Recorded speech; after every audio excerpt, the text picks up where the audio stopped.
always wanted to be the local watering hole. Our model has always been born out of the timelessness of community gathering spaces. And that's never going to go away. It can't. Portsmouth especially is just such a popular culinary destination and tourist spot that bartenders in a normal housing climate can do well here. And I was fortunate to be one of those people who got to enjoy that period in the city. You know, I think the people right now who are pro ICE have obviously never worked in a restaurant, because if you do and you go through a shift with people who are from all over the world and working their asses off, you know that we're all the same. People like this guy, who is essentially a drug dealer, turn a blind eye to the lives lost and is ruined by the products they sell as long as a few people are smiling and having fun while they consume them. Yeah, I think that woman wildly overestimates how insulting I find it to be called a drug dealer. Being together is so profound that whatever dangers the alcohol might have, they don't matter. And what matters is the people next to them, the people that they're with. I'll stand by that every day, and I do. Welcome to Seacoast Stories, a weekly podcast where we interview the people and businesses of New Hampshire and Maine. I'm Troy Farkas. I've produced some of the most popular podcasts in the world, and since moving to the Seacoast in 2023, I've fallen in love with the area and its inspiring people. And now I'm on a mission to bring the Seacoast closer together, one podcast at a time. And on today's episode, it's a conversation with someone I look up to, an intelligent individual, savvy business owner, and a man who is not afraid to speak his mind. I'm, of course, talking about none other than the co-owner and co-founder of one of Portsmouth's most popular hangouts, Liar's Bench Beer Co., the one and only Dagan Migirditch. Dagan made his Seacoast Stories debut last December at our 3S Art Space live podcast. Our next one is May 7th at Stone Church, by the way. Would love to see you there. And at that event, Dagan stole the show. He talked about why third spaces like Liar's Bench are essential to us as humans. He also holds the unique position of sitting on Portsmouth's housing committee, and we spoke about the city's housing crisis and how the lack of affordable housing is pushing away the very people that make Portsmouth so special. We only had Dagan on stage for 25 minutes last time, but due to popular demand and my own curiosity, he is back on the show today to tell the extended Liar's Bench story and to sound off on some important subjects he's very passionate about. So, coming up on today's episode, Dagan, who hails from my neck of the woods in Albany, New York, talks about meeting his co-founder, Dane Nielsen, at UNH, how these two college roommates ended up in business together, and why 10 years after opening Liar's Bench in the West End, Dagan feels like they're just now realizing their original vision. Quick note, we recorded this podcast a few weeks ago before Bachfest, their biggest annual event. It took place this past weekend, and man, it was a blast. In addition, we'll talk about Dagan's role as a community leader and why he believes it's his duty to speak up against what he feels isn't right, like the federal raids that have recently targeted several Seacoast restaurant workers. Plus, Portsmouth's plans to address the housing crisis and why, despite everything, he remains optimistic about our future. Our December podcast led to a number of angry comments on social media, so I will read some of those to Dagan and we'll hear his real-time response, so be sure to stick around for that. A lot to get into today. Let's begin where so many of our precious Seacoast stories begin, on campus at the University of New Hampshire. I mean, I made some of the closest friends that I have to this day there. I had a phenomenal education with instructors that I still remember and talk about. So I had a really enjoyable college experience. Dane and I were randomly roomed together. Dane's my business partner, the head brewer over at Liar's Bench, and we were randomly roomed together as freshmen. So there was some element of fate and serendipity involved in showing up there. But I know the university is going through its struggles right now. It's definitely underfunded. It might have gotten a little out over its skis with how ambitious it was in its development. Isn't it the most expensive in-state school in the country? I've heard that statistic. Hard to verify, but I'm sure somebody can. Yeah, and there's always this tension between, someone like myself. I went to school to be an educator. I wanted to be an English teacher. and believe very deeply in the civic responsibility of our educational institutions. And obviously, we're now seeing a generation of folks who are saddled with college debt that is drowning them. And that feels predatory on the part of a lot of colleges. You know, UNH, I remember our dining halls were spectacular. And I wonder now if resources were diverted to the wrong things. A college, even a state university, is still a money-making institution. They need to be profitable. But it would be nice if we lived in a country or a state that invested in education in a way that would have a positive impact, not what we're seeing now for young individuals, which is a giant negative number next to their net worth. Yeah, I mean, this is a broad question, but what do you think is the future of higher education? Obviously, it's gone so expensive, and also the way that the internet now is, you can make a good living for yourself without needing to touch college at all. There's way more opportunities to make a living now. Yeah, I wonder if it will have sort of a free market effect on the education system and bring down the cost as just a survival mechanism. You know, these universities are going to have to look themselves at both in their eyes and at their budget and say, okay, maybe we aren't going to get the tuition that we were in previous eras, but we are going to attract more students. We're going to diversify our needs.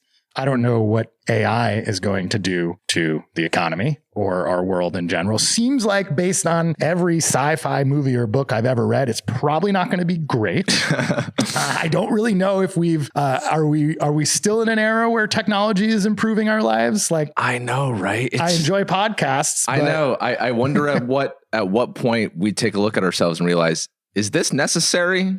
Yeah, it might be when everything is burned to the ground. Yeah. And we'll be like, wow, that wasn't awesome. I guess I didn't need my dog food delivered right to my doorstep. I could have gone to Petco. Right, exactly. There's so many things I feel like going on in tech and AI specifically that's like, well, that's nice. That's cool that we as humans have created a thing that can do that. But is it actually enhancing our lives? Yeah, I don't think so at all. I mean, I think across the board, you see that so many people in so many different professions are terrified. They're terrified of what the new economy is going to mean for people who are highly educated. The irony is that the trades, which we have long been at a deficit of skilled trades workers, both locally and nationally.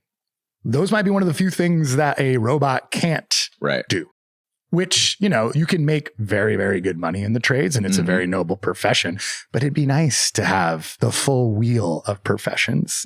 I don't particularly enjoy engaging with an AI agent. Yeah, I know. I will gladly talk to a person. Yeah. I actually go out of my way to avoid the AI agent. But the brewers are safe, though.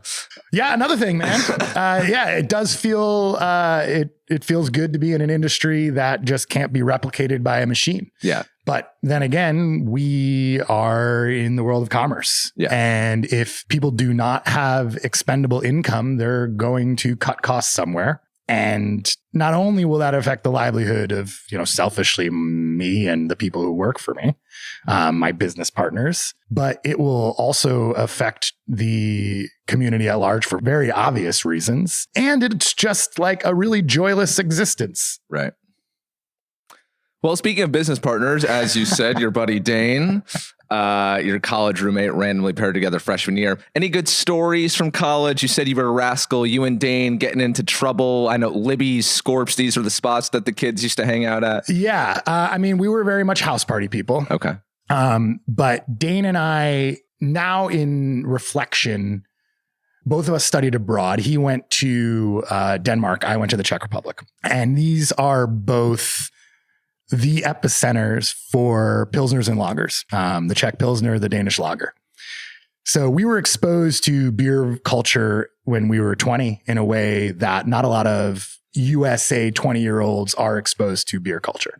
And naturally, we were in somewhat close proximity. After our semesters abroad ended, we traveled around together and we went to Germany, and we were in East Germany. We went on a pub crawl, and the pub crawl ended, and we were bopping around and finding our way to various other local establishments. And Dane and I are the type where, like, if the place looks gritty, we kind of want to go into it. So we went into a bar, and we were feeling real good, having a grand old time, drinking big steins of beer. And we were probably not at our most perceptive. Didn't really see the eyes staring at the back of our head. But the bartender came over to us, and she was a big German Fraulein. And she was like, I'm going to not do a German accent because that would sabotage the whole podcast. But she was like, listen here, gents, you seem like nice young boys. So I'm going to tell you this, and I'm going to tell it to you quickly. If you don't leave, you're going to get stabbed. Like, that guy over there, that guy is going to stab you. So we got out of there. And then we went and found a place and played foosball. Okay, wait. A, what were you guys doing that would make this guy want to stab you? And B, why not kick out the guy who's going to stab? Well, it was his bar. I mean, it's his territory. Oh, okay. I mean, I don't know if it was his bar that he owned it, but it was like the way in which a dog marks its territory. Yeah. That was his territory. Yeah. And we were in an East German bar, and I don't think they were all that keen to have Americans there. Fair, yeah. This was the Bush era, which now looks like what a hallmark time the golden days. That was. But yeah, we were, two loud, obnoxious 19, 20-year-old Americans, all excited to be in a place that did not really want us there. Now, most of Germany, very friendly, very welcoming. So we were able to find a spot pretty quickly thereafter. But yeah, that was eye-opening.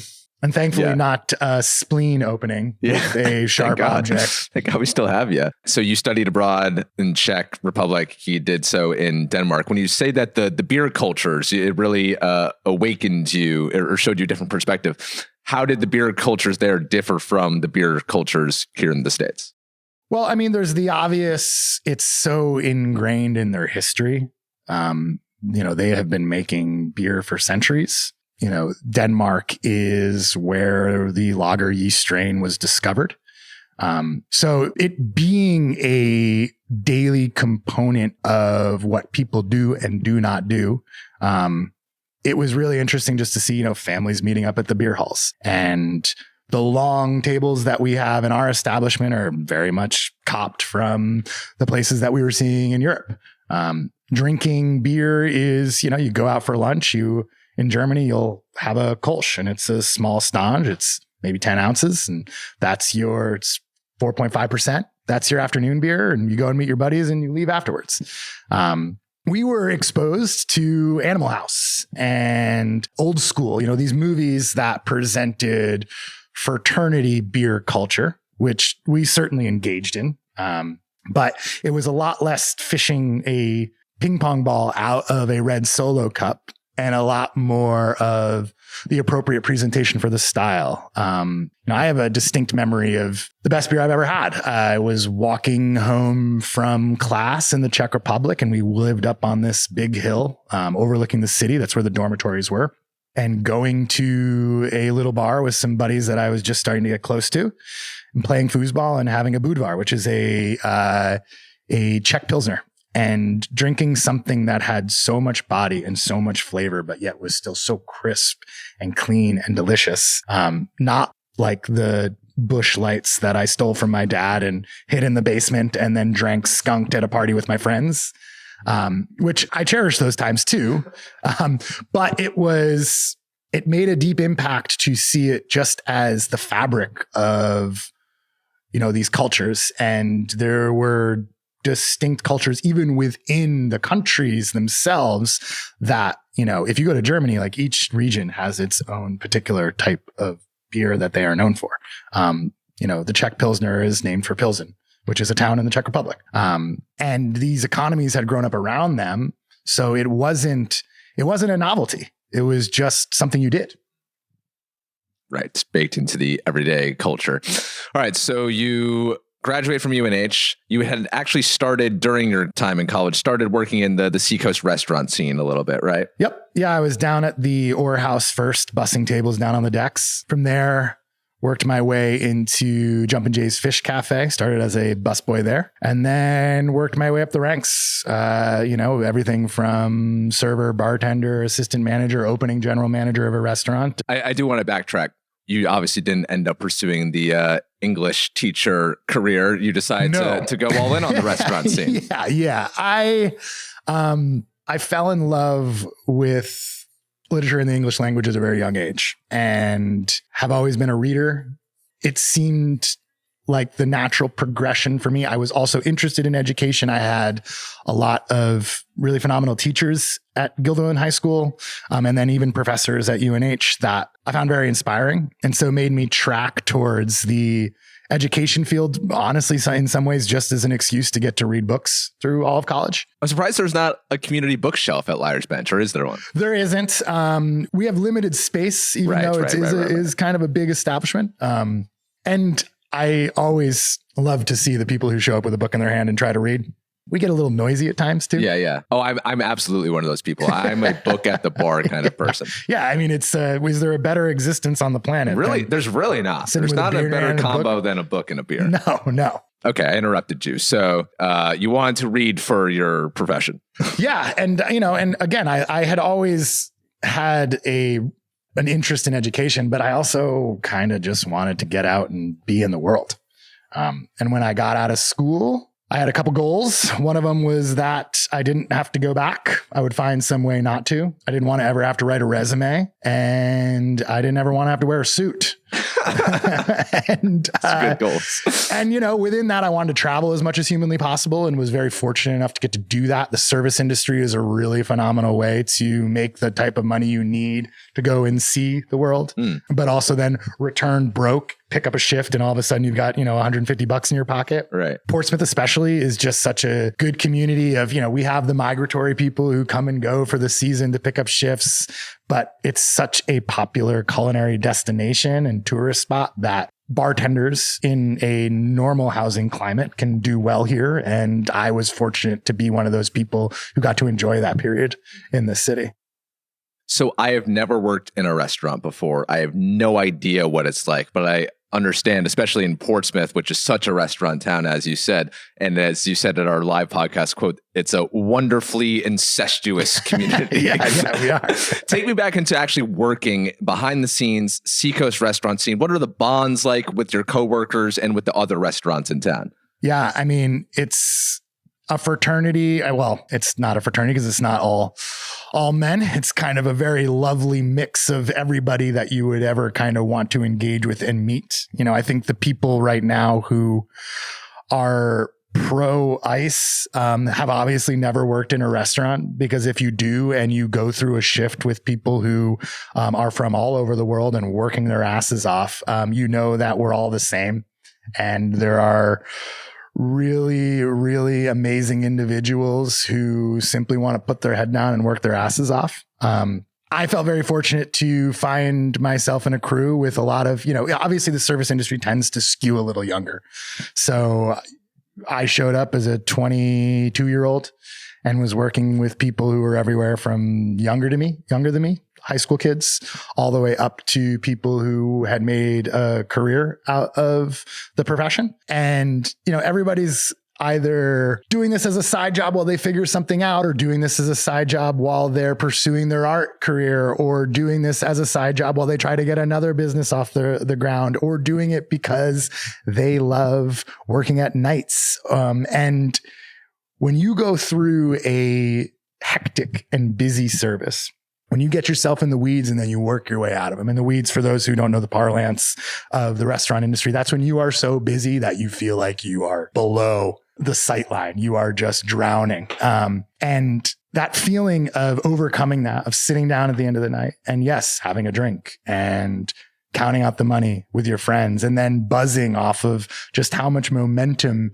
and exhilaration you've gone through, even though it's something that you do on a regular basis. Maybe you pop over to a buddy's place afterwards to keep the night going for a little longer. And you're a conversationalist. Those are some of the best conversations that I've ever had, or when you feel bonded to somebody who's been in the soup with you. And some of my still closest friends are people that I met in the service industry. And then the fun part is, as you bop around to the other locations, everybody's kind of like, it's a badge of honor that you are in it. You're part of the industry. And again, it is an industry that is accepting to all. And you're not really enemies. You're all friends. No, I mean, within the community, obviously there's some competition, which is healthy and fun. I always kind of think of restaurants as these living, breathing things.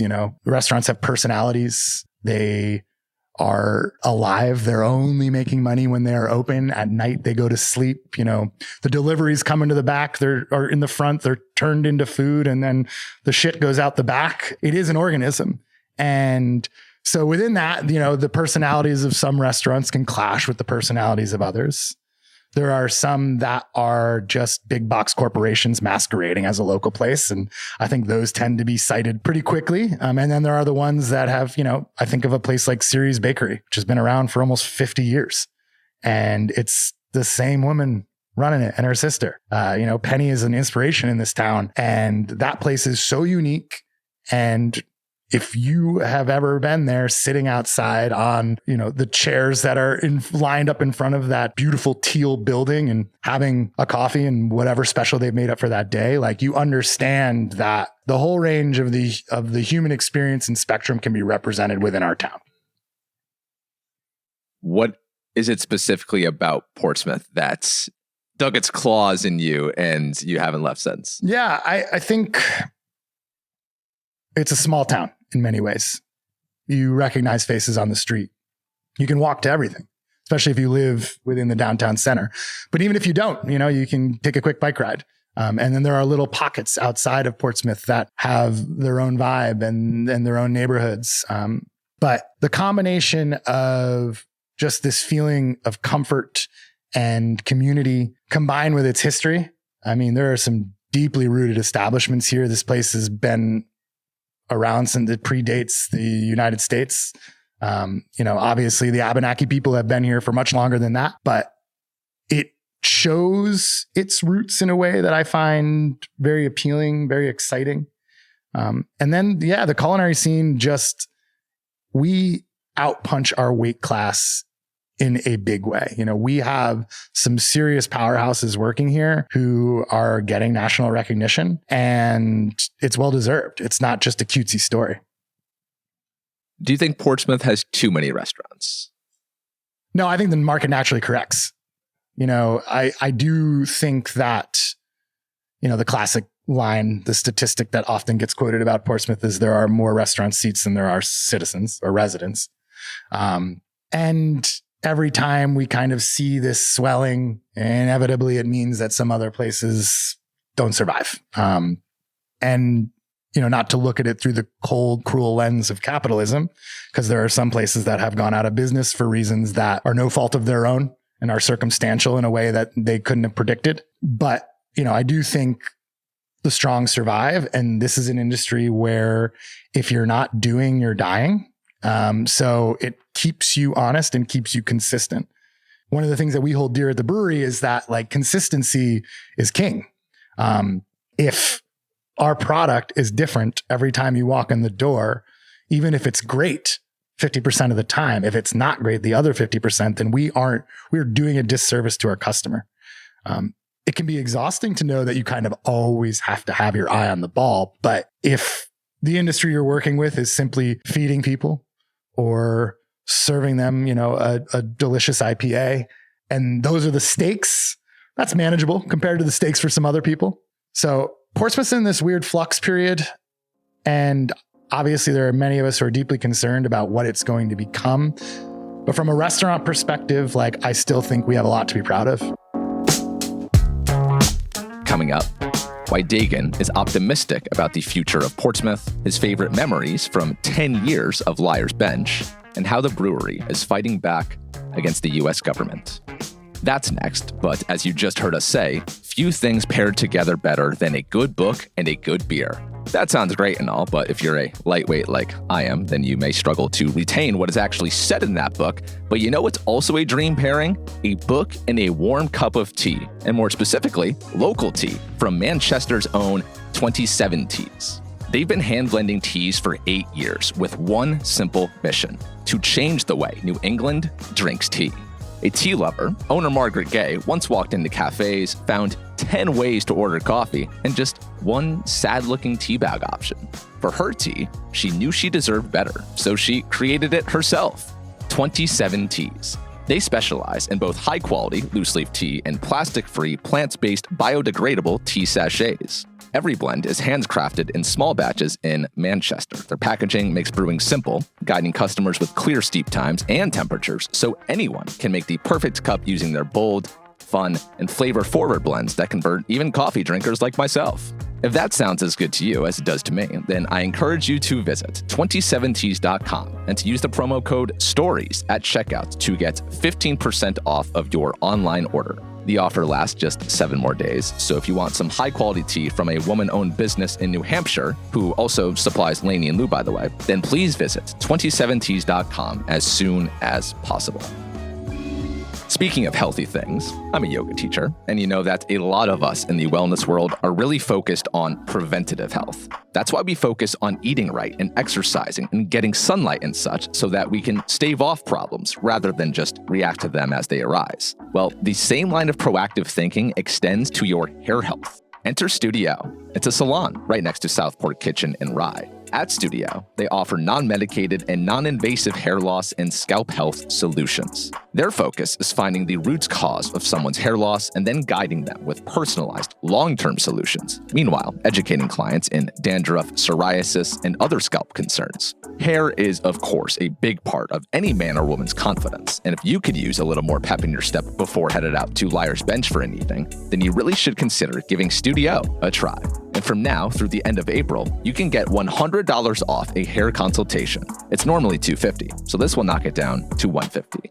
To activate this deal, just book your appointment on their website, link in show notes, and say that Seacoast Stories sent you. And then Studiooh will be in touch with you to schedule your discounted consultation. Thank you, Studiooh, and 27 Teas for supporting today's podcast. Now back to my conversation with Dagan Migirditch.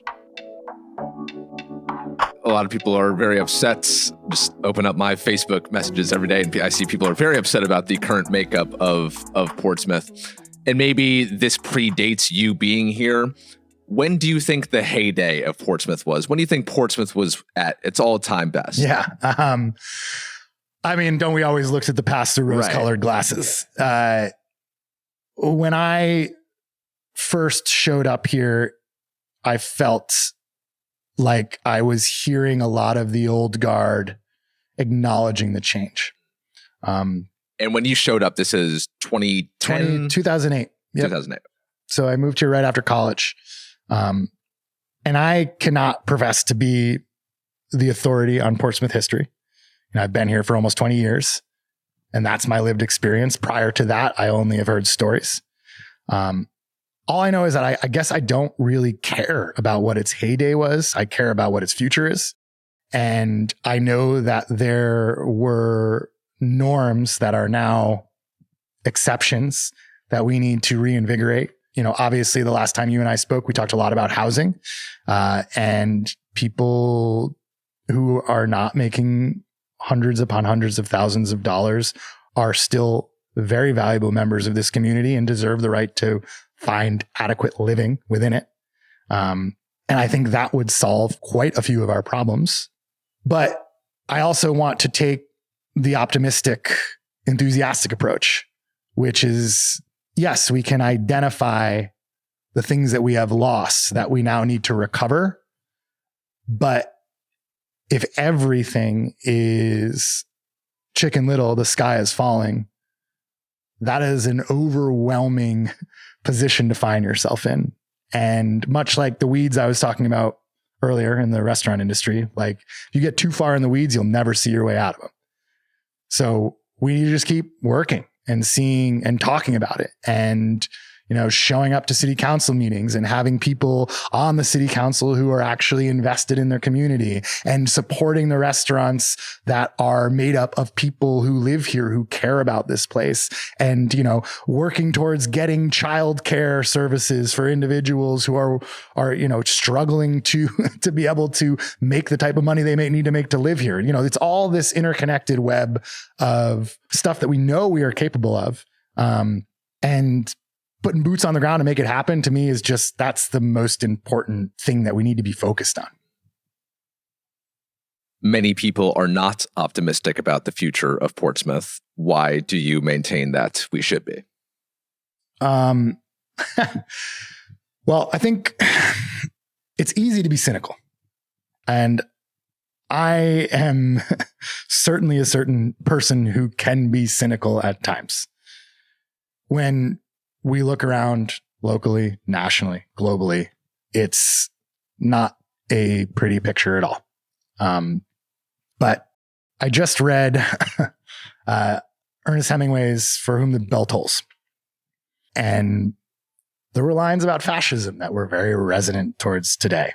Yeah, this is 30s. This book's written. Yeah, I think it might be more. No, it was during it takes place during the Spanish Civil War. It was probably, I don't know the exact date that it was written.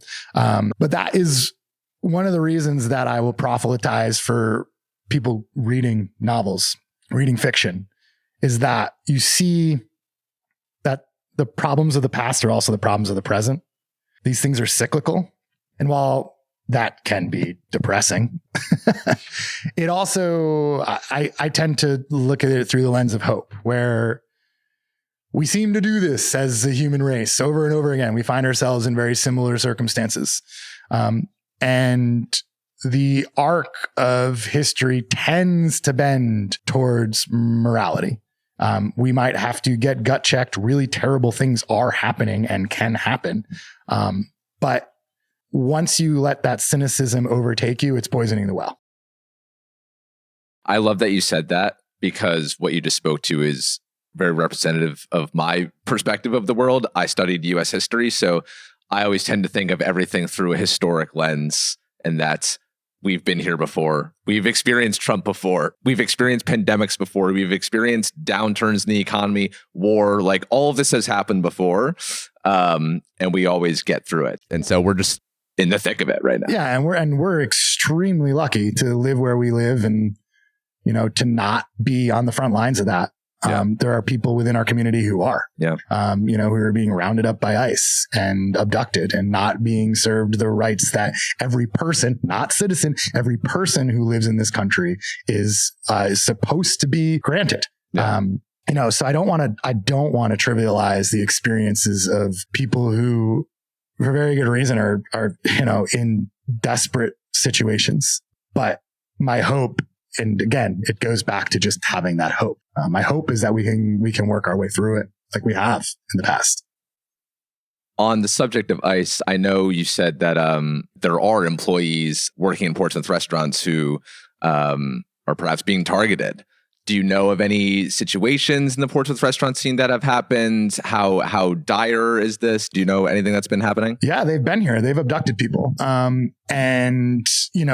Here legally or not here legally, those people should be treated with dignity and respect. I do know of restaurants that have been targeted.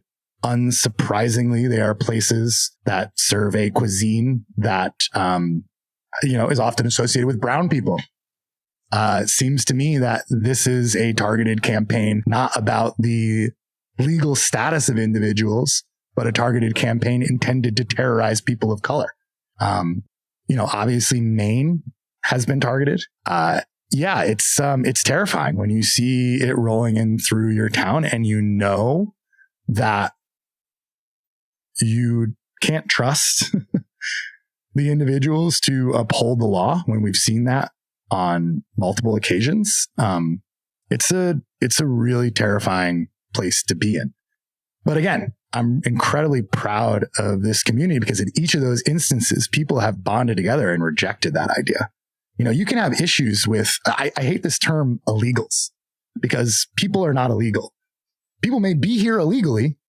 Okay. That's a conversation to be had about immigration, and many presidents of all who wear the red tie or the blue tie, they have all struggled with how do we do this in a dignified way. But we also know that this is not it. This is not the way to do it. This defies who we are as Americans, and true patriots are people who stand up and say, no, we have these ideals that we need to uphold ourselves to, and simply abducting individuals or putting them in, alligator Alcatraz, like that's not who we are as Americans, nor is, it is, I guess it is because we're doing it. But those of us who stand up and reject it, we feel we're doing our patriotic duty. I think of a David Vargas, Caitlin from Red's Good Vibes. There's many people in the Seacoast who are doing very good work, but then also outside of that work are also, being advocates, are raising awareness about some of these very issues that we're talking about. Meanwhile, these kinds of people, like they have lots to lose by speaking up. When you speak out, you are taking a potential risk of isolating a part of your audience, or from people being like, I'm never coming to your restaurant again because you said X, Y, and Z. And, you, by having a conversation like this, as someone who owns a restaurant, are putting yourself out there in a way that could perhaps be a turnoff to some type of people on the Seacoast. So despite all of that, why do you think it's important to use your voice in this way? It's small stakes for me compared to the stakes for the people who are being targeted. And you bring up Dave Vargas. Dave Vargas is a good friend of mine and someone I have deep respect and admiration for. I can only imagine the fear that he has. And I know firsthand, you had him on your podcast. You had him on, I think, before we've been seeing the rates. And Dave has already been targeted because of the color of his skin. And if people knew the community impact Dave has, not even forward facing, but behind the scenes, the amount of people that he inspires, the amount of people that he employs, the amount of work he's done to, bring a Mexican inspired approach to New England cuisine, and how that has gotten him not only national recognition, but, he's supported farmers for years. But to get back to why I feel the necessity to speak out, it's because it's so obviously deranged and bad. And all we have are our voices. And if we collect enough of them, then democracy is supposed to work in such a way where that affects change. I don't know if it will. And if there are people who do not want to frequent our establishment because they do not agree with our political views, guess what? That's supposed to be part of freedom of speech. You are allowed to do that. It's fine by us. There are a lot more people who are very willing to come out because of our stance.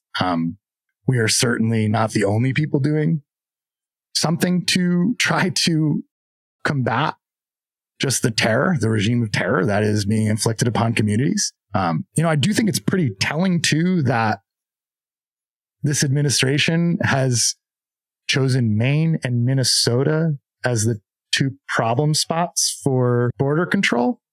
Like, perhaps there are other reasons for them to pinpoint these two states on the border of Canada as the place where they need to go in and clean it all up. But, we're taught in this country that we have these set of rights. And as you age in this country, you realize that some of us do and some of us don't.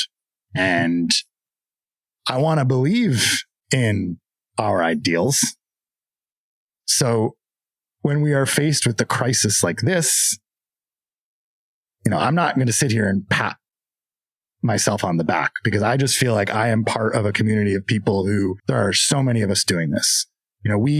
We are doing our own version of a protest. And that was inspired, honestly, by my good friend Gavin Beaudry over at the Black Birch, who was one of the first people to come out when ICE was in town and say, hey, we're going to donate a portion of our sales for this evening to this particular fund because we think this is the right thing to do. And just seeing someone that you have tremendous respect for and who is kind of like a North Star of how to do it the right way in the hospitality industry, to see him do that, it was like, Dane and I were just like, we're in. We cannot sit on the sidelines anymore and watch this happen without vocalizing our dissent.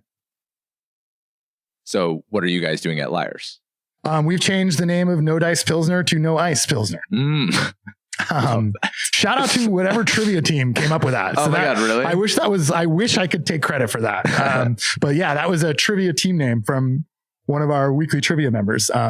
So we are now donating $1 from everyone sold to Red's Good Vibes to their community support project. Fantastic. Now I've seen, and this was not the direction I intended for this conversation to go, but this is great. Who knew? I've seen restaurants, will post on their front door, ice not allowed. Can ICE just enter a building? Do they need warrants? How does this work? Yeah, with a warrant. I mean, but our Fourth Amendment protects us from an unlawful search and seizure. So if you want to enter the establishment, you need to have a warrant. And if you have a warrant, then you're complying with the law. There are people who are being caught up in these immigration raids who are here illegally. There's no doubt about it. Some of them just have lapsed visas. Really shouldn't be a reason to torment them or to remove their child from them. But those are intended to assert a right imbued to us by one of our amendments to our Constitution.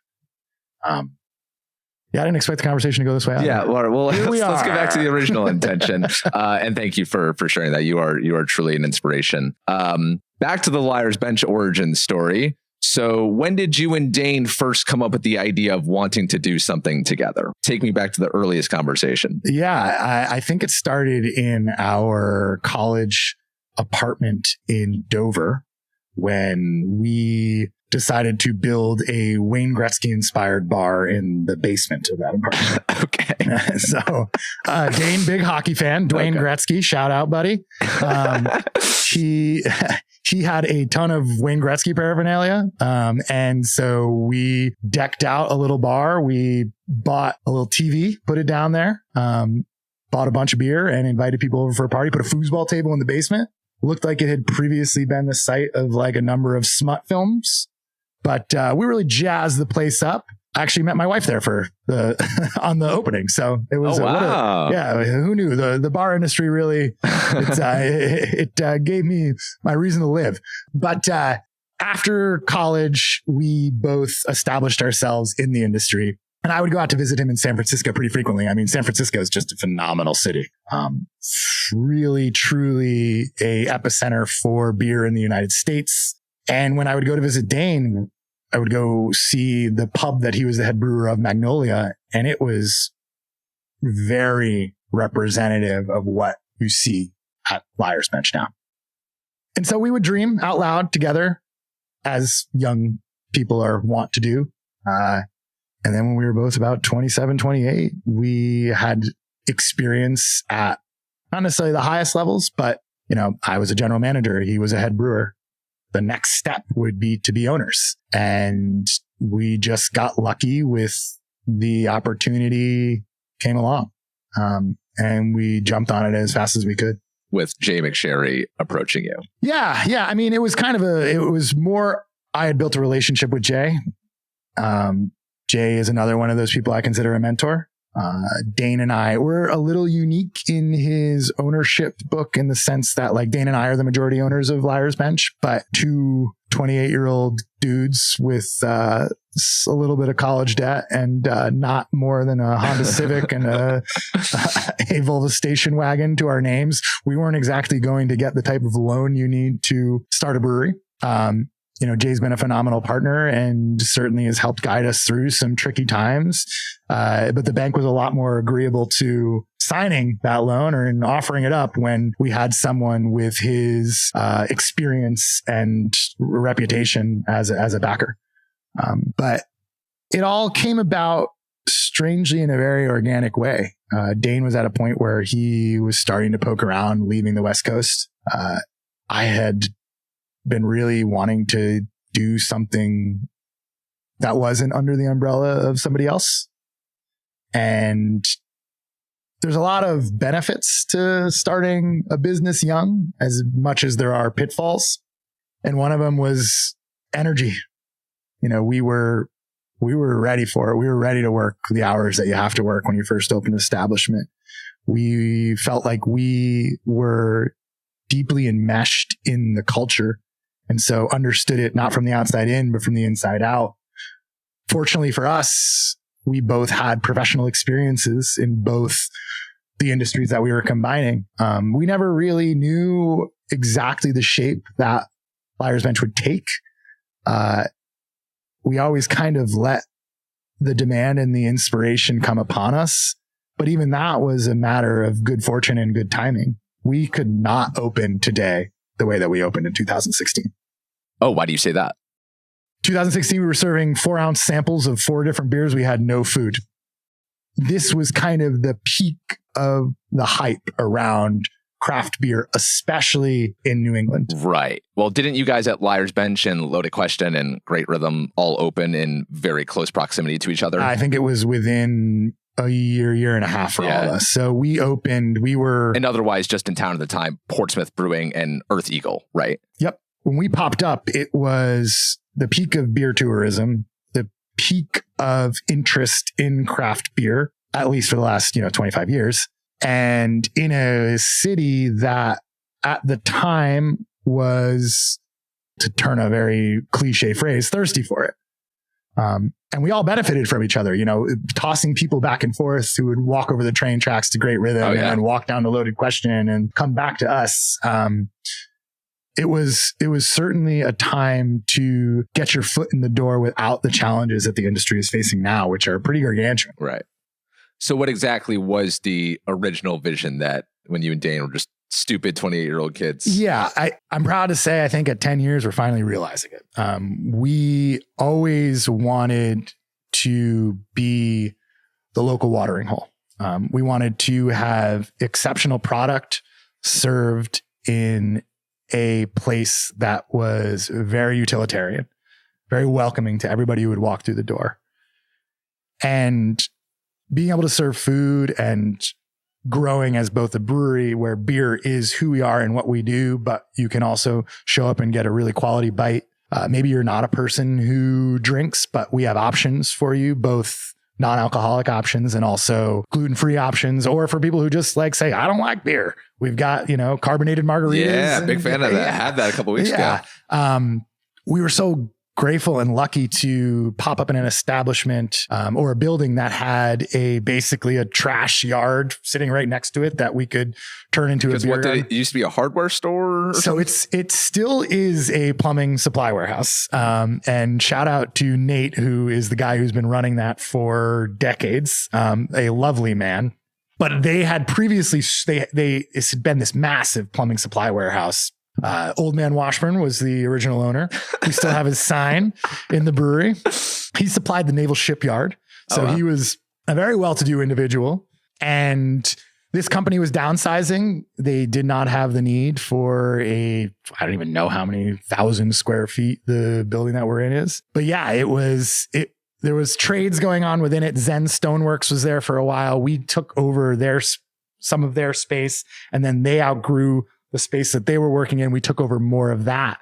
But next to the brewery, there was just this old yard. It used to be an old house that had gotten knocked down. And in fact, trying to dig out what now became the beer garden, we were constantly a budding foundation.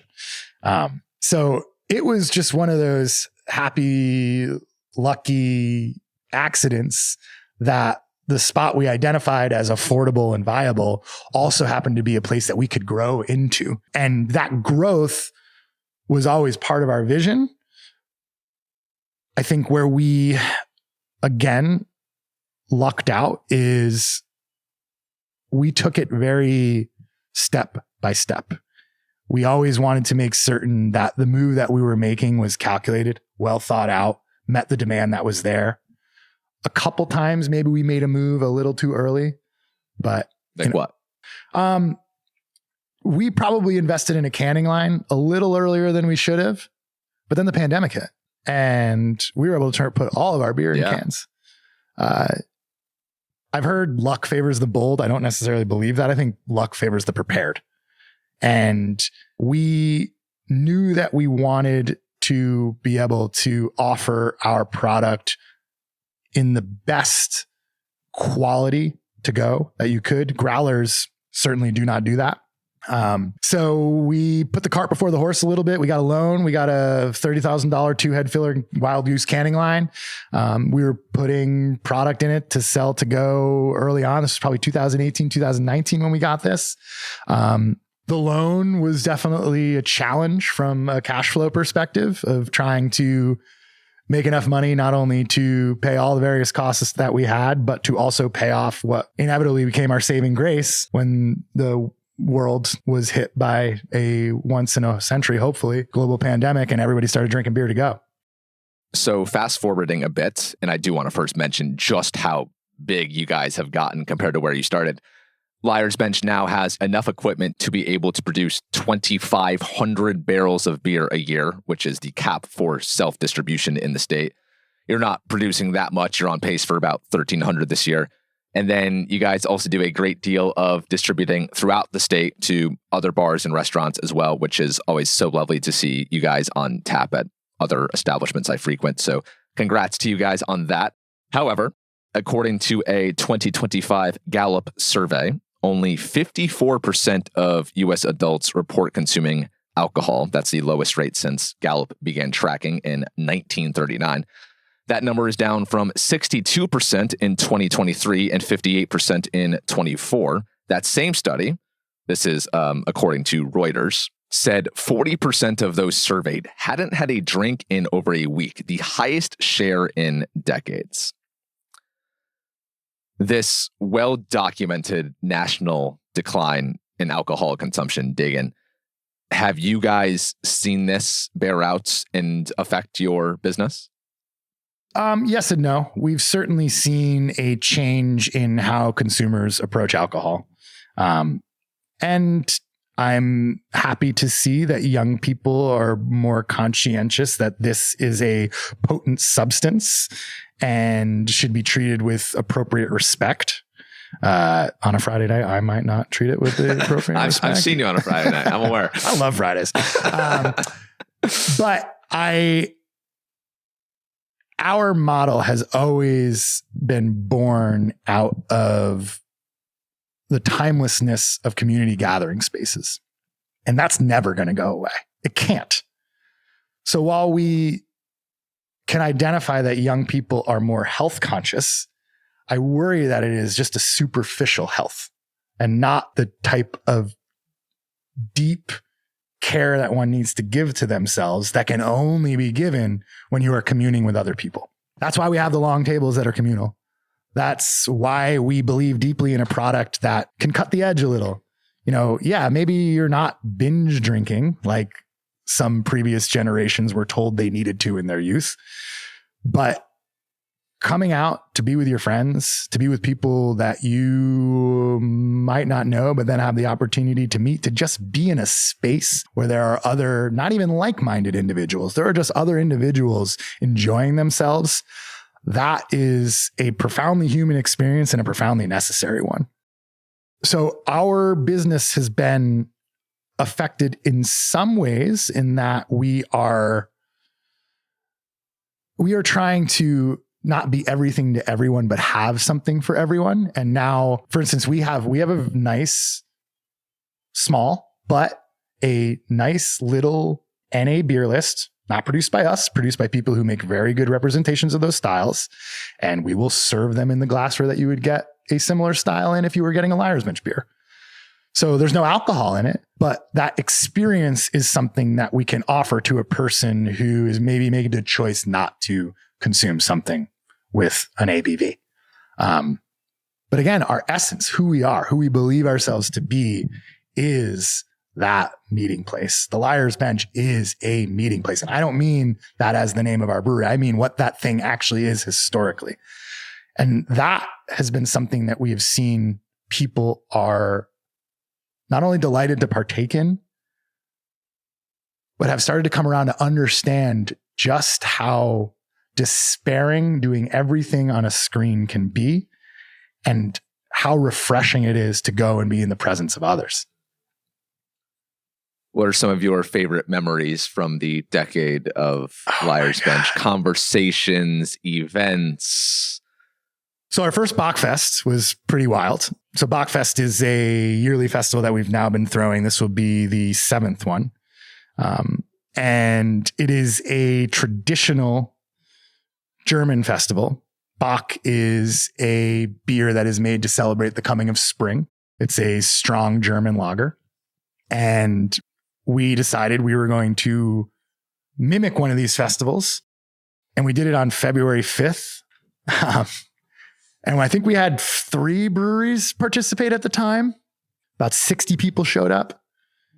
It was -5. At the time, going back to those outdated, antiquated alcohol laws, we were not allowed to host the festival within our establishment. We could only get approved for festival grounds. So everybody was outside, and these big 9% beers were freezing to the point that you could turn your stein full upside down and it would just stay there like a giant block. We had flatbread there. Thank God they were serving pizza. Everybody was huddled around the big mobile pizza oven, just like pressed against it like lizards on a rock. I mean, that was a really, you have some of these moments where, you know, imposter syndrome is something I think anybody who takes one small step for mankind, one giant leap for yourself. Like anytime you take a giant leap, you're going to feel a bit like an imposter because you've never done it before. And I look back on some of the things that we tried to pull off back in the day, and I don't know how we managed it. By the grace of God, we managed it. But people showed back up the next year. Some of the same people who were there, these people who endured like 5-degree weather with probably some of them left with frostbite. They were just so excited to be at a cultural event that was unique and strange. And now Bachfest has become our premier event of the year. It's a 350 person festival. It sells out in like 5 days. Wow. It's happening in a couple weeks, right? It's happening in a couple weeks. And we have had more years where it has been like shit, sleet, and snow coming down on us than we have had years of sunshine, or even just like 40 and cloudy, and people eat it up. They eat it up. Now, I don't know if they eat it up because the beers are so good, or if they eat it up because they've been trapped inside for the past 4 months and they're just incredibly excited to be drinking in a place where there aren't 5 walls containing them. But it's just funny to me that like these things that seem like these sort of ludicrous ideas can have such capture with a local audience. What does that mean to you? What does it mean to do something that has that type of resonance? Yes. I think in a more stable society, those of us who have committed our lives to the hospitality industry should be concerned with culture. As we talked earlier, we now live in a times where those of us who have chosen this as our profession have to become political and make moral stances. But at the end of the day, a lot of us just want to throw a good party, or we want to set a nice table, or we want to make you the best cappuccino you've ever had and pair it with an almond croissant. And we want to do that. And, think of Elephantine. I don't know if you've seen what Elephantine has done lately, but they're this phenomenal little bakery, and now seemingly on a monthly basis, they do a night in antiquity. Oh yeah. Where it's, this entirely coursed out meal, some of the best food I've had in Portsmouth, all coming out of a little tiny bakery. Yeah, that place is amazing. It's amazing. People don't talk about it enough. Really. No. I mean, but those who know. Yeah. And those who know too will line up in that alley and wait for like 45 minutes just to get their hands on some of it. But so when I think about how the community responds, it does get me misty-eyed because it's part of this lineage, and it just shows like the creativity we have. Again, going back to how Portsmouth outpunches its weight class, like we have all these people who care deeply to just do something that's fun, something that's unique, or something that's not unique at all. It's timeless. It's the same thing, reskinned and repeated over and over again. I mean, when we throw an Oktoberfest, it's packed. You don't need to reinvent that wheel. And that resonance to me is not something that is unique to people who live in this city. It is something that is essential to the human experience. And so get to do that. And, I think I said this at the last time we were talking, to get to participate into that is like the great honor of choosing this career. And the Seacoast of any place I've lived, and this is why I'm so drawn to the Seacoast, is because there are so many places like Liar's Bench where there is just this ride or die. Hey, whatever Liar's Bench is doing, count me in. I'm going to that event no matter how cold it is. It's really remarkable about this community, the way that we rally around our local watering holes and the establishments that we adore. Yeah. And I love visiting neighboring communities too, and seeing that like they have their own approach to it. You did a dinner club in Newmarket. Mm-hmm. Like how hip and cool is Newmarket? Love Newmarket. It's got everything that you need, all like on a hill going down into a river. There's like one little lane, but there's a great coffee shop. There's multiple great restaurants. Yeah. There's a great music venue. Like you go to Portland and it's this seemingly jumbo-sized combination of a little bit Portsmouth, a little bit Burlington, Vermont, uniquely itself.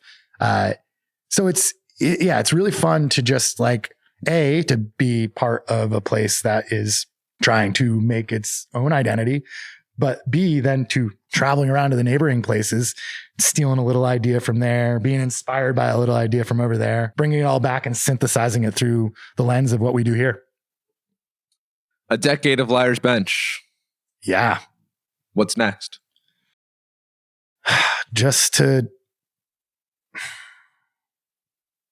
We'll cut out this long pause while I think. I know, it makes it more dramatic. I wish I had some cogent answer or some well thought out plan. I think Dane and I are very content right now to get to focus on the end product that we envisioned for so many years. Now we know that won't actually be the end product, but after 10 years of growth, we're finally in a position where we're not trying to figure out how to get more space to put more equipment. We're not trying to figure out how do we get the licensing to approve the games area out in the beer garden. We're now able to step back. All the various infrastructure needs are in place. We have a phenomenal staff. And now we get to do the fun of tinkering, of playing. So I think what's next is to have some fun with it, to work within the boundaries of what we've set up for ourselves and see how we execute our craft with the highest level of precision, but also with the highest level of joy. Ultimately, if people aren't responding to what you're doing, you're not going to be around. So figuring out ways to invigorate and excite the guest, especially, we've had people who have been coming to us since day one. Bill and Donna, Lindsay and Aaron, these are people who walked in the door and had a growler that was numbered that said 48 on it. And they've gotten to see us grow. Now it's like, how do we continue to give back to those individuals who have been with us for the long run and continue to excite them? Because if you let things go stagnant, that's when places suffer. Just that play, that joy, those are the things that I'd like to see us continue to put forward as like this is our focus, rather than being like, okay, that keg wash company that we had a 5-year warranty on, they went bankrupt and now we got to figure out where to get a keg washer from. You're not putting out any fires right now. No. Thank God. Thank God. Although in 2020, another funny anecdote from Liar's Bench, 2020, February, I showed back up in the little delivery van. Had just done my swath of Friday deliveries. Our assistant brewer, Carter, who's been with us for years, good friend, better employee. He was outside smoking a cigarette and he flicks a cigarette into the dumpster. He's like, Dagan, let me help you unload all the empties. So I walk inside and it's my Friday night. I'm excited to having gotten off the road and indulge in a beverage and look outside. And I'm like, what is that? And so my friend Carl and I walk outside and there's a literal dumpster fire. So we panic, of course. I run in, I get a fire extinguisher and walk out. This does nothing. I mean, this is a dumpster. Probably it was like full of paper towels and toilet paper, or not toilet paper, but paper towels coming out of the garbage. Clearly it had gone up and it was burning. It's right next to a giant wooden staircase. And our kitchen guy, Corey, came out and he had a little thing of sour cream that he had filled up with water. And he's just like tries to put it out with that. Fortunately, two much smarter individuals who had been drinking at the establishment came out and there was a bunch of snow. So they grabbed some shovels and they start shoveling. They put out the fire. We had called the fire department. They came over. They're like, all right, things look decent here, but we have to pull all the trash out of the dumpster, lay it out all over the driveway. Bar was full of smoke. People didn't seem to really care. And this was right before the pandemic. So like 2020 kicked off with a literal dumpster fire at the brewery.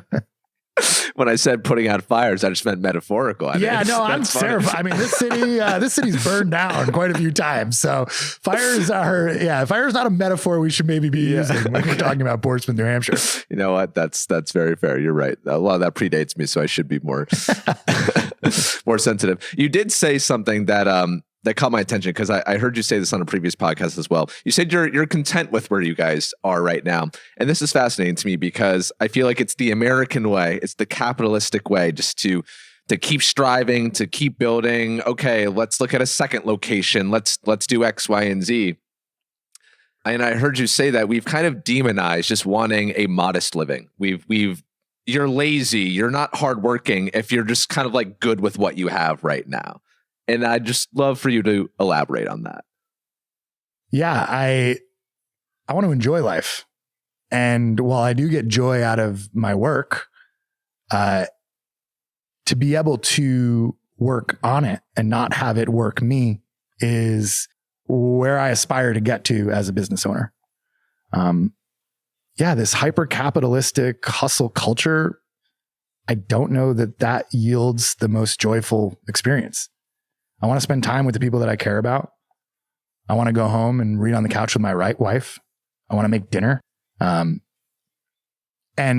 yes, I could chase a higher dollar figure, but fortunately, there's a level of income that feels attainable, that is not being rich, but is being comfortable. And that just seems like enough. Seems like it should be. You know, we look at the oligarchs who run the world. Do they seem particularly happy to you? Does Elon Musk seem like a guy who is living a contented life? Yeah, I wouldn't trade places with him. No. And so to add stress and to add complication, especially when it feels like we are capable of actualizing, maybe not the dream at the brewery, but certainly something a few steps below that, the vision. So if we can achieve that, it just seems foolhardy to try to tack something else on to, raise our income potentially by, $10,000, $15,000. I got into the service industry. I always joke with people. I got into it because it was the most amount of money in the least amount of time. And then you become an owner and you make the least amount of money with the most amount of time.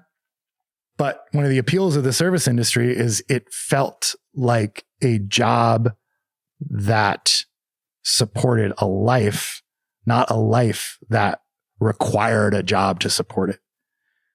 And maybe it's because I was fortunate enough to grow up in a family that was solidly middle class and we didn't have a lot of financial stress. I certainly am someone who has a safety net that other people, I don't have like a trust fund or anything like that, but I got a little bit of money in the bank that I can fall back on. Like that seems like enough. And there are so many Americans who do not have that luxury, who are told that like, you don't work hard enough. And that's not been my experience. Some of the people who work the hardest make the least. So I don't know if there's also like a bias towards those who are measuring their self-worth with their bank account.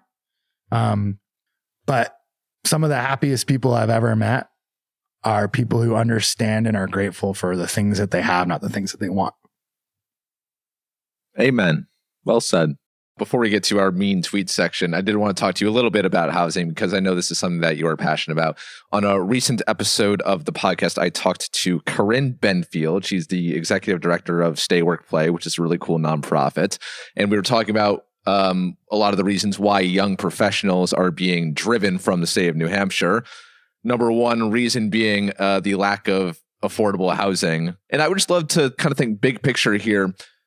You know, you've been here for 20 years, so you've seen some different iterations. When did things start to go downhill in terms of cost of living? Or rather, when did things start to get so expensive? Yeah, I mean, it's hard to pinpoint like the exact time because it's definitely been not a slow creep, but it's been on an upward trajectory in terms of the cost since I've gotten here. Okay. I think Portsmouth in the past 25, 30 years has become a very popular place to live. And like any place that's desirable, that means that there's going to be less supply and more demand. So I would say probably I noticed around 2012 is when my friends were struggling to find apartments on Craigslist, or if they were finding them, they were starting to get pretty expensive to the point where they no longer found it viable to live here. They would move it over. They'd moved even to Boston in some cases. Do you know how expensive in 2012? I was trying to think of this the other day. I think I was paying $540 a month for a bedroom in a 4-bedroom house on Islington Street in 2008. And around 2012, I moved into an apartment. I was paying like $900 a month. And then after that, everything just started to jump up into if you just want a bedroom, you're looking at $1,000. If you want a solo apartment, you're looking at $1,800. People who are, living in 2-bedroom places are looking at $2,400, $2,500. There was a limited amount of housing that was not affordable by some classification beyond whatever that person's income was. Like there were some apartments that, speaking of fires, burned down that were where a bunch of my friends lived. And those were affordable because they weren't the nicest, but they were totally adequate. You could live a dignified life there.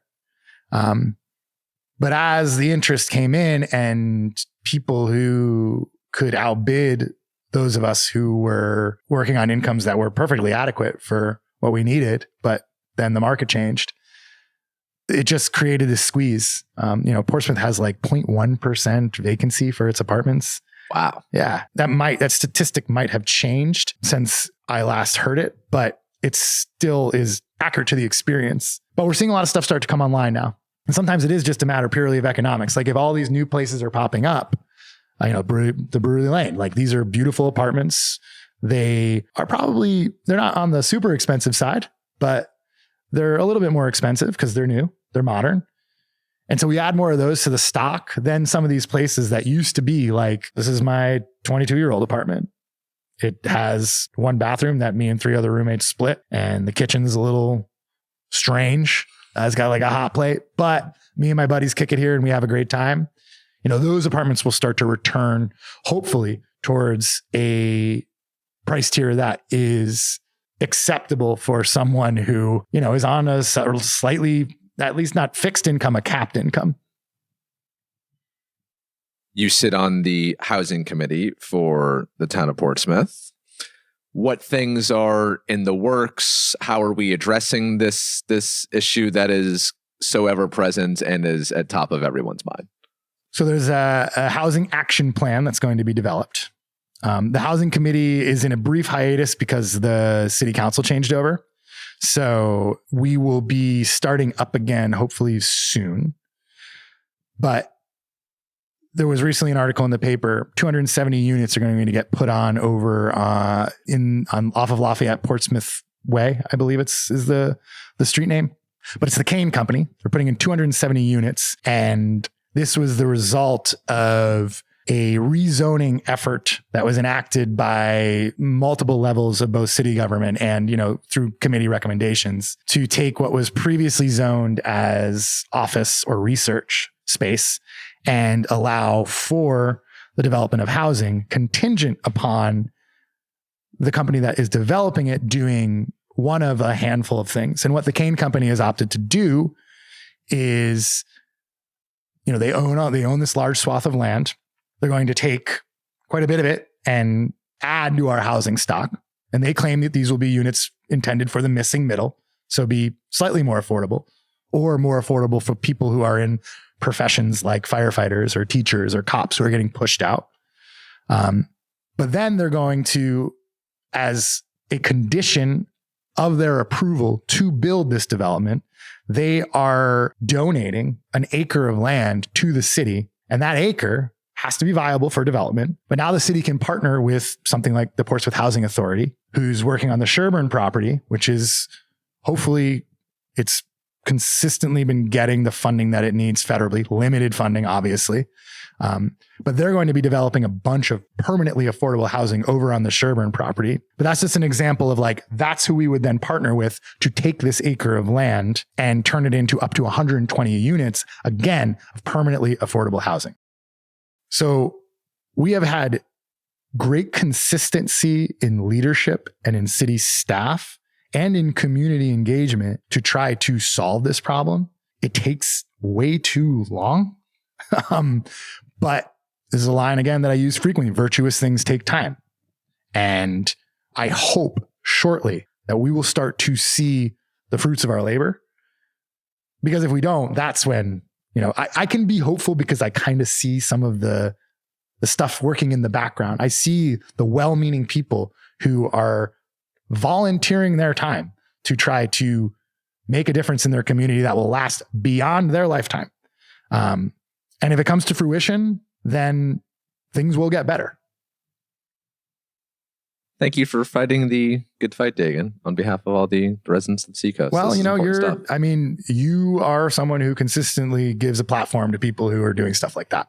So, there's a lot of other people to thank before me, but I appreciate it. Speaking of platforms, I know you're excited for this. So I've always wanted to do this. This is like people have been doing this for years. It first started on Twitter. People would call it mean tweets. You would get a celebrity in a chair and then they would just be forced to read out loud all of the mean tweets that people say to them. And you just laugh at how ridiculous they are. Yeah, I've never done this in all my years of media. I'm so excited for this. And I thought you might be game for this. Yeah, I'm definitely game. Okay, great. I think you picked the right punching bag. Perfect. Because when we did our live podcast in December, we talked a lot about this housing stuff and about some of the problems in Portsmouth. And whenever I repurpose this stuff on social media, it gets people fired up and talking. And so people threw some insults your way. I love it. And so I thought I would read some of these insults to you. And you're going to get high engagement on this Perfect. segment. That's what we do.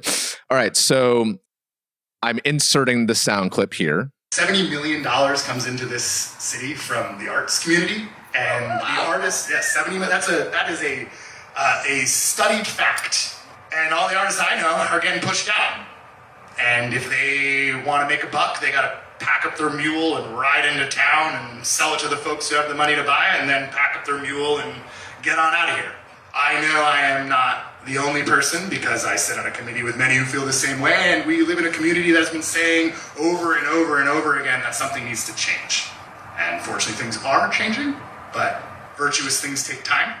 It's a lot easier for bad actors to make things happen quickly, but where I draw optimism, enthusiasm is that time and time again, when this town could have gone one direction, there are people who join together and try to force it back in the other way. And right now, we're all pushing as hard as we can.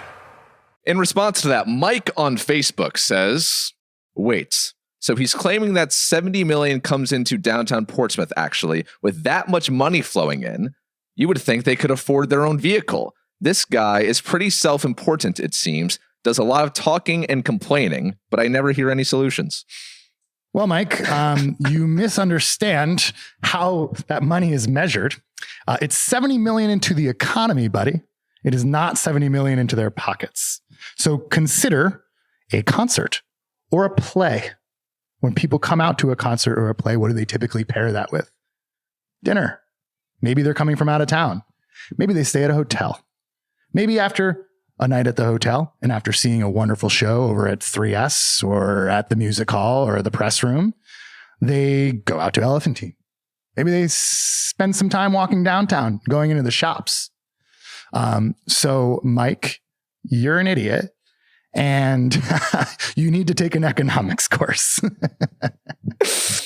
That $70 million figure that you had thrown out, we did have some people in the comments wondering where that came from. Yeah. I believe Brendan Vesey, actually owner of Botanica, linked to the study. So this was a study commissioned probably by the city itself or by the city has an arts committee, much like the housing committee. And I suspect they were the ones behind it. But I could verify that. And we could certainly link to the article too. Ronnie, in response to that same quote, sounds like someone who is asking to be subsidized. You need to make art that is wanted and is in demand. A painting of another seagull sitting on a dock isn't going to do it anymore. Sorry, that's the hard reality of being an artist.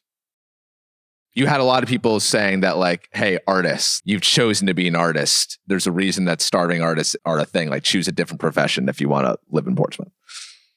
So I guess I'm curious then, if someone is able to make a living and not have to take on a second job, a living that would allow them to live in other towns, consider a town like Biddeford, just up the road, a little bit more affordable, a lot of cool stuff happening there. Why wouldn't an artist move there if that's where they can afford to commit to their practice and they'd still be able to sell it? I mean, the artists I'm talking about are people who have for decades supported themselves. And who are gritty and resourceful and found ways to manage and survive the economic ups and downs of this country that we've seen over the last 20 years. And if they want to talk about subsidies, I think they're kind of focusing on the wrong group. Because if you look at people who are making the most amount of the money in this country, are they not subsidized? The people who own Walmart, are their employees are the largest beneficiaries of subsidies in the United States of America. Can Walmart not afford to pay them more? If they feel like that is an unfair burden, I guess they don't have a taste for culture. Because to me, artists are perhaps the best representation of us. And yeah, someone who continuously paints pictures of seagulls, if they're not good, they're not going to sell and they're going to have to figure out another way to make their livelihood.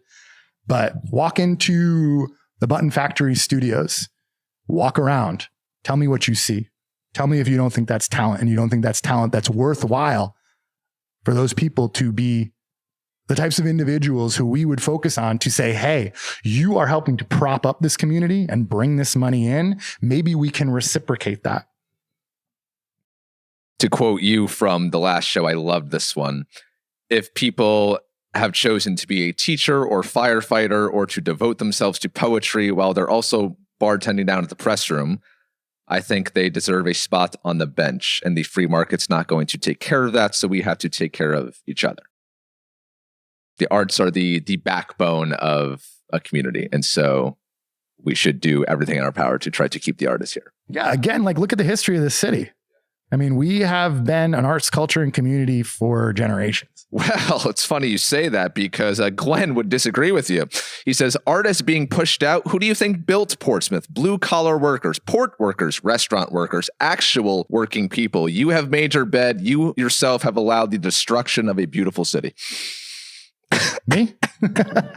I'm noticing a theme here between the names. Yes. We got Mike. We've got Glenn. That theme will continue. We got Ronnie. I don't really know what to say to that. I think blue collar people are precisely the people that we're talking about and who are suffering from the housing crisis. Yeah. There's a lot of angry men out there who only say things online. Yeah, it's cool. I mean, there's nothing cooler than leaving a comment. Absolutely. All right, so let's move on to the second video that people had an issue with. Yeah, I would say allow people to live in downtown Portsmouth at an affordable price, and if you want locals to embrace the 360 degrees of their community, you got to let them live in that community. I don't know if I could call that a passion project of mine, but it is, to me, the most pressing issue facing our town. It's certainly one of the more pressing issues in our country, which there are many, many, many, many, many others, but it is losing its diversity. It's losing its diversity of demographics. It's losing its diversity of thought. It's losing its artists. It's losing its workers. That is a ticking time bomb. One of the lines that I've repeated over and over again is that affordability will come to Portsmouth. It's just what's left when it does. We've seen these boom and bust cycles happen. History has laid out what goes down when you push everybody out, and inevitably the spirit goes with it. But eventually it stops becoming a desirable place for anybody to live. In response, Samuel on Instagram said, Liar's Bench used to be a good hardware store. I miss it.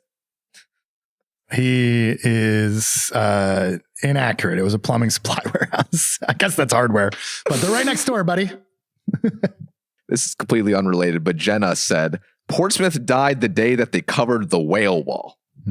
Yes, the whale wall. I've heard about this whale wall. What is this whale wall? There was a famed muralist who traveled around and did depictions of whales, and he did one locally, and it wasn't sealed properly, so it started to deteriorate. No. Yeah. I think actual whales are doing pretty well, but that wall. Okay, thank God. It was in the Vaughan Mall. Yes, it was area, in the right? Vaughan Mall strip. Okay. They ripped the building down, turned it into Novacure, but maybe if we brought the whale wall back, everything would. I think that would solve all of our issues. That would solve the issues. Okay. Lorenzo, love it when the carpetbagger talks about locals. Okay. You ever been called a carpetbagger before? No, but I love it. I'd love to see what is a carpet bag. It seemed very difficult to fit a bag or a carpet into a bag. Well, I remember there was a term in the Reconstruction era. There was carpetbaggers, there was scalawags, and a carpetbagger was I think a person who moved from one place to another. So I think you're an outsider. I think I'm probably more of a scalawag, to be honest. And sure, if you want to call me an outsider because I wasn't born here, then again, the Abenaki people might have an issue with you, Lorenzo.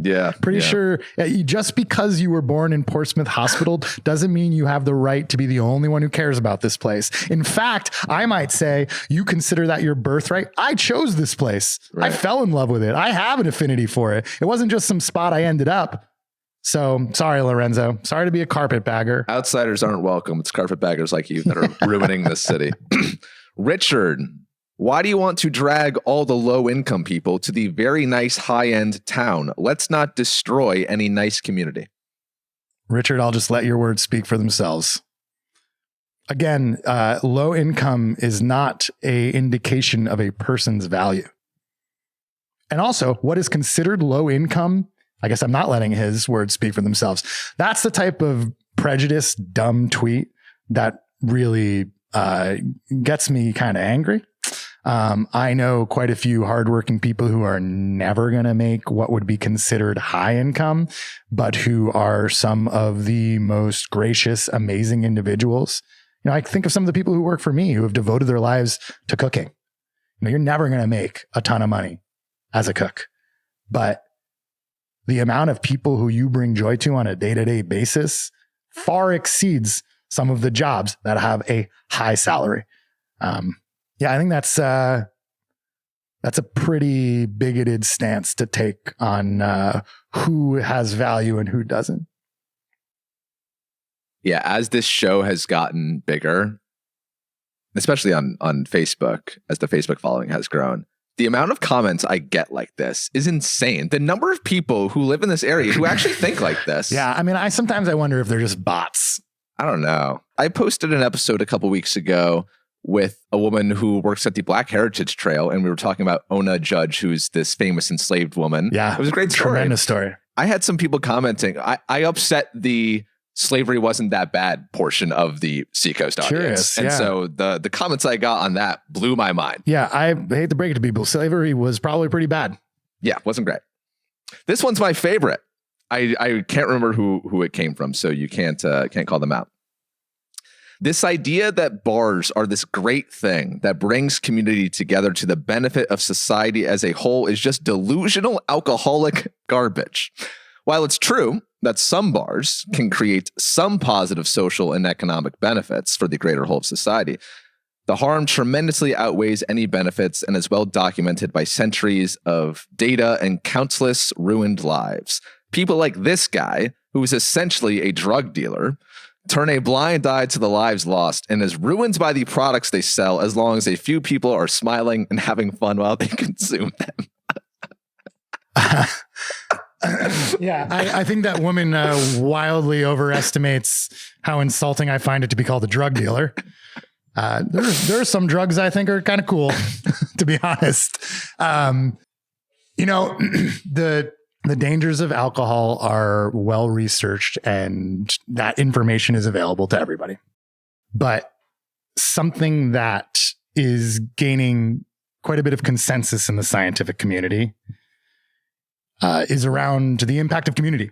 So I don't know, are you familiar with blue zones? Do you know this term? No. So a blue zone there are these pockets spread out throughout the globe of places where there is an exceptionally high number of centurions. Centurions are people who are 100 years old, people who live the longest. There's a high level in blue zones of reported contentment, happiness, joy. And there are a few things that are consistent across all of these various places. There's a lot of plant-based diets, a lot of exercise that is ingrained in their day-to-day routine. So it's not just them going to the gym, but natural work life is bringing them into consistent exercise. And the one consistent is that these people regularly get together with other individuals in their community. And so, for instance, in like Sardinia, they get done with their, shepherding their flock, and they go down to the local cafe. That cafe happens to be up on a hill, so it's probably not going down. It's probably going up. And they sit with their buddies and have some wine, probably smoke a cigarette or two. Costa Rica is another place. At the end of the day, they get together and they dance. And this is, these are Central America. There's probably some rum going around. And these people live long and joyful lives because it might not be the healthiest thing for them, but the impact of being together is so profound that whatever dangers the alcohol might have are set aside. They don't matter. And what matters is the people next to them, the people that they're with. I'll stand by that every day, and I do.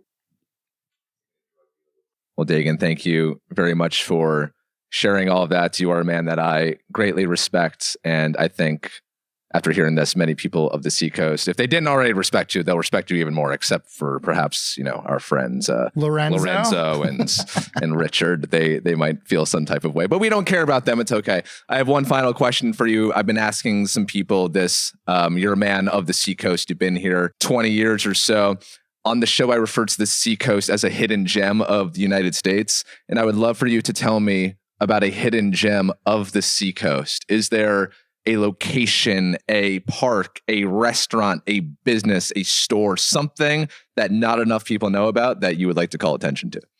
Blaze Yoga and Pilates. That is one of my happy places. They are a truly exceptional and unique business that has developed a practice that is resonating with a tremendous amount of people. But individuals, the Curry family and their staff are just totally committed to the vision of what that place is, to trying to make people's lives healthier and happier. And it is, every time I go and travel, I go to different yoga studios, and we're blessed to have great ones. I know Three Bridges is your home, and Stephanie is an amazing woman who I have tremendous respect for.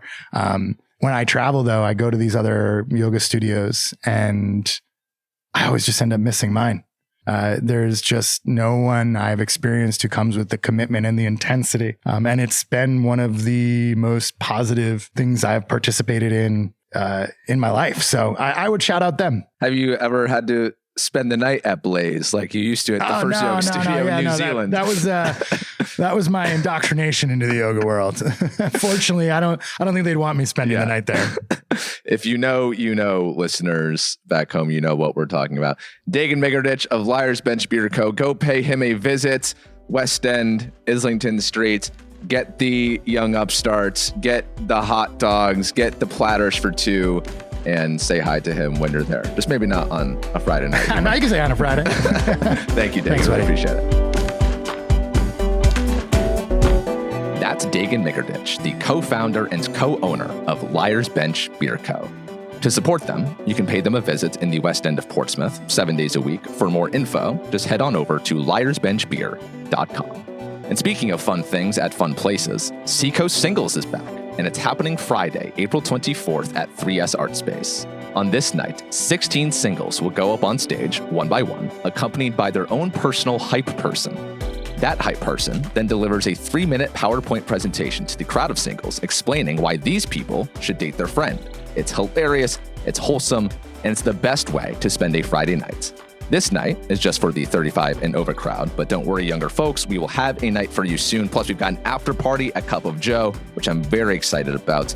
If you're a single who wants in, or you're not single and you just want to have some laughs, then you can secure your ticket by visiting the link in the show notes. I'll be back next week with another conversation featuring a Seacoast community builder. But until then, have a great week. If you see me around town, perhaps in my favorites, Laney and Lou, La Melita Coffee, or Liar's Bench, then please stop me and say hi. I would love to hear your story. Thanks to Dagan for sharing his story. Thanks to all of you for listening to it. And thanks to Studiooh and 27Ts for supporting it. I'll talk to you all soon. But until then, live free or die.